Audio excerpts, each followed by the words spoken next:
बिस्मिल्लाहिर्रहमानिर्रहीम। अस्सलाम वालेकुम डियर व्यूअर्स। मज़ेदार सी आलू की ताहरी आपके सामने गर्मा गर्म, जो कि गर्मियों में बहुत ही मज़ेदार सी लगती है। बहुत ही आसान रेसिपी के साथ मैं बना रही हूँ। आधा किलो की नहीं बना रही हूँ मैं, आधा किलो चावल के लिए मैंने 1 चम्मच लिया लहसुन अदरक, 2 बड़े टमाटर लिए हैं, 1 चम्मच पीसी लाल मिर्च डाली है, 2 चम्मच के करीब मैंने नमक लिया है, 1 चम्मच हल्दी पाउडर लिया है, आधा चम्मच धनिया पाउडर, गरम मसाला हस्बे ज़ायका, और आपने लिया है 1 चम्मच ज़ीरा।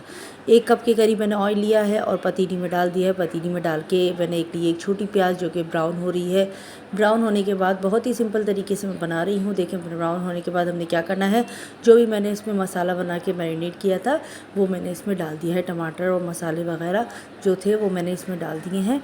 देखिए, इसमें 2 से 3 मिनट तक अच्छे से इसको भुनाई कर लेंगे। और मैंने लिया है आधा किलो आलू को कटिंग करके वॉश करके अच्छे से इसमें डाल दिया है। 2 से 3 मिनट तक भुनाई करनी है इसकी, और उसमें आधा गिलास के करीब पानी डाल के छोड़ देना है आलू गलने के लिए, और इसको ढक्कन ढक के पकाना है अच्छे से। देखें, इस तरह से आलू के गल चुके हैं। इसको 2 से 3 मिनट तक भुनाई करके, और इसमें मैंने 3 हरी मिर्ची डाल दी हैं।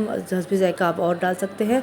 अब मैंने चावल लिए हैं बासमती आधा किलो के करीब, और इसमें मैंने जो भिगो दिया था आधे घंटे के लिए, और इसमें डाल दिया है। ये देखें, मैंने पानी डाला है, 1 गिलास के करीब पानी डाल दिया है। पानी का देखें क्वांटिटी आप देख सकते हैं, 1 इंच के करीब पानी होने चाहिए। और ये देखें, इस तरह से 5 से 10 मिनट में बाद आपने चेक करना है। उबाल आने के बाद ये इसको अच्छे से हिला लेंगे और इसको दोबारा ढक्कन ढक देंगे। ये देखें, मज़ेदार सी आपके आलू की ताहरी तैयार हो गई है। झटपट तैयार होने वाली रेसिपी, और गर्मी में बहुत मज़ेदार लगती है। इसके साथ सलाद बनाएं और मज़े ले लेकर खाएं। अल्लाह हाफ़िज़।